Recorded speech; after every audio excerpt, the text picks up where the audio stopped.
ఓం శ్రీ గణేశాయ నమః.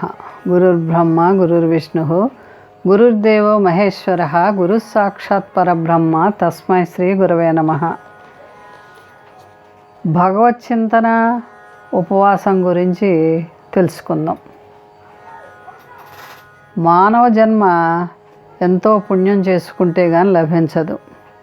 అలాంటి మంచి జన్మనిచ్చినటువంటి భగవంతునికి నిత్యం పూజ చేస్తూ కృతజ్ఞతల్ని తెలుపుకోవాలి. మనసు భగవజ్ఞానంలో నిమగ్నమైనప్పుడు రజస్తమో గుణాలను అధిగమించి సత్వగుణాన్ని పొందుతుంది. అప్పుడు ప్రపంచ వస్తువుల మీద వ్యామోహం తొలుగుతుంది. కోరికలు అణిగిపోయి హృదయం సమస్థితిని శాంతిని పొందుతుంది.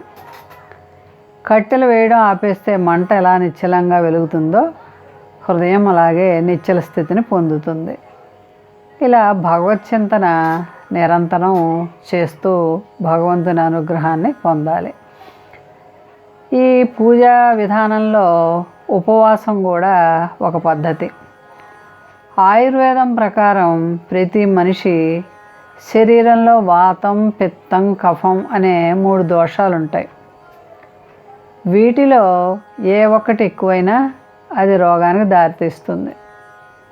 ఈ 3 దోషాలు సమతుల్యంగా ఉంటేనే ఆరోగ్యం ఉంటుంది. శీతాకాలంలో కఫం పెరిగిపోతుంది. దాన్ని తగ్గించడానికి ఉపవాసం విధించారు. ఉపవాసం వల్ల శరీరంలో చేరిన విష పదార్థాలు అంతరించి శరీరం శక్తిని పుంజుకుంటుంది. ఉపవాసానికి మోక్షానికి ఏమన్నా సంబంధం ఉందా తెలుసుకుందాం.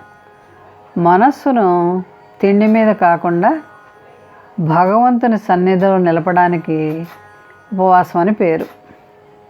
ఉదయం సాయంకాలలో దైవానికి నిత్యం పూజ చేసి తర్వాత భోజనం చేయొచ్చు. ఏకాదశి నాడు నియమం పెట్టుకుంటే మరొక రోజైనా ఉపవాసం విధిగా చేయాలి.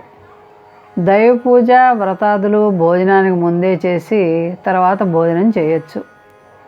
భోజనం చేసిన తర్వాత పూజ చేయకూడదు. ఉపవాసానికి మోక్షానికి సంబంధం ఏమిటి అని తెలుసుకుంటే సమస్త కర్మలను వదిలి ఆత్మను పరమాత్మలో లీనం చేయగలిగితేనే మోక్షం. ఇంద్రియాలని, మనస్సుని, బుద్ధిని భోజన పదార్థాల మీద, వాటి రుచుల మీద లగ్నం చేస్తే అవి భగవంతునిపైకి మళ్ళవు.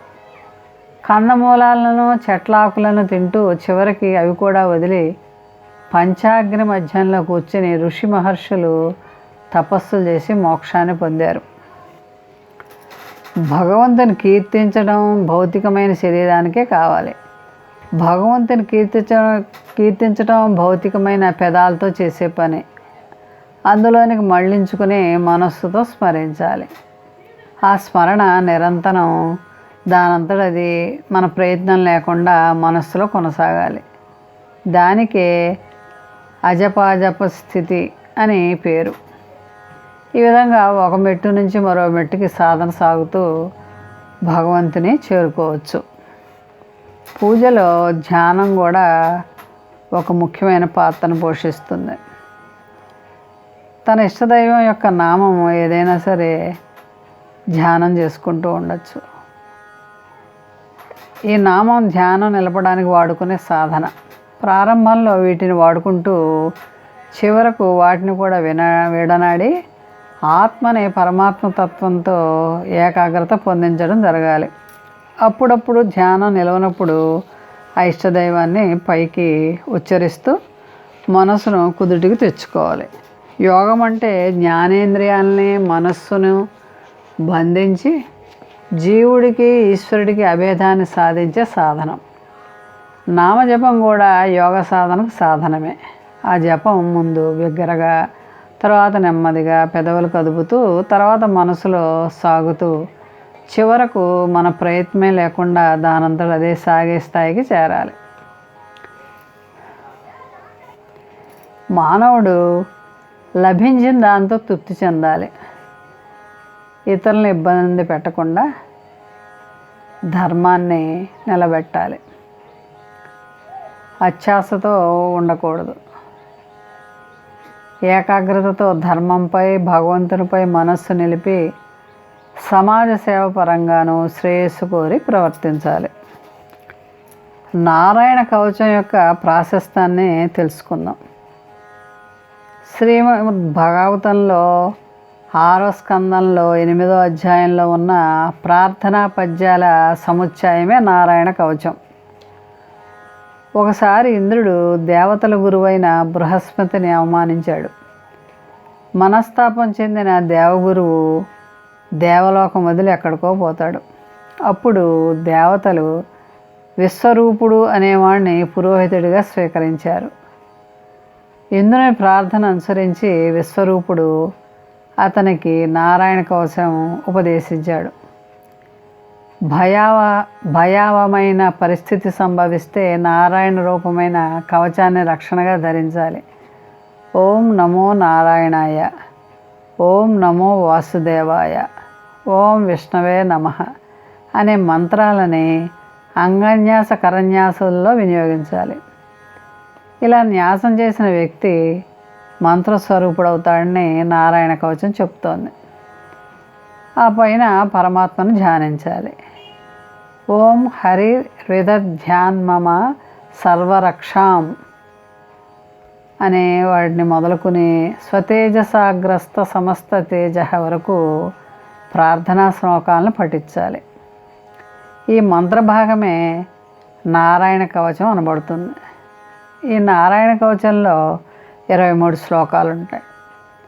ఈ ప్రార్థనలో శ్రీ మహావిష్ణువు, వామనుడు, నృసింహుడు, వరాహమూర్తి, పరశురాముడు, శ్రీరాముడు, దత్తాత్రేయుడు, కపిలుడు, సనత్కుమారుడు, హయగ్రీవుడు, నారదుడు మొదలు వారందరూ కూడా ప్రస్తుతింపబడ్డారు.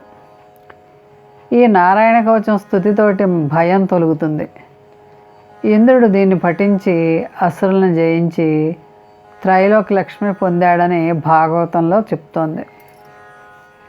ఈ నారాయణ కవచం పారాయణతో పాటు లక్ష్మీదేవిని కూడా పూజించాలి. ఆ లక్ష్మీదేవి స్థానాలు ఏమిటంటే గురుభక్తి, దైవభక్తి, మాతాపితృభక్తి గలవారికి శ్రీ మహాలక్ష్మీదేవి తన కటాక్షాన్ని అందిస్తుంది. అతిగా నిద్రపోయే వారి ఇళ్లల్లోనూ, ప్రాతకాల సమయంలో పూజ చేయని వారింట్లోనూ లక్ష్మీదేవి ఉండదు. ఇల్లు పరిశుభ్రంగా లేకపోయినా, గడపకు పసుపు రాయిపోయినా లక్ష్మీదేవి ఇంటి నుంచి వెళ్ళిపోతుంది. ముగ్గు, పసుపు, పువ్వులు, పళ్ళు, పాలు, దీపధూప మంగళ ద్రవ్యాలు లక్ష్మీదేవి స్థానాలు. కాబట్టి లక్ష్మీదేవి అనుగ్రహాన్ని పొందటానికి లక్ష్మీ స్థానాలను తెలుసుకుని ఆ లక్ష్మి యొక్క అనుగ్రహాన్ని పొందాలి. మోహన్వాణి ఛానల్ వారికి ధన్యవాదాలు. వినండి, వినిపించండి, వింటూనే ఉండండి. మీకు నచ్చినట్లయితే లైక్ చేయండి, షేర్ చేయండి, హైప్ చేయండి.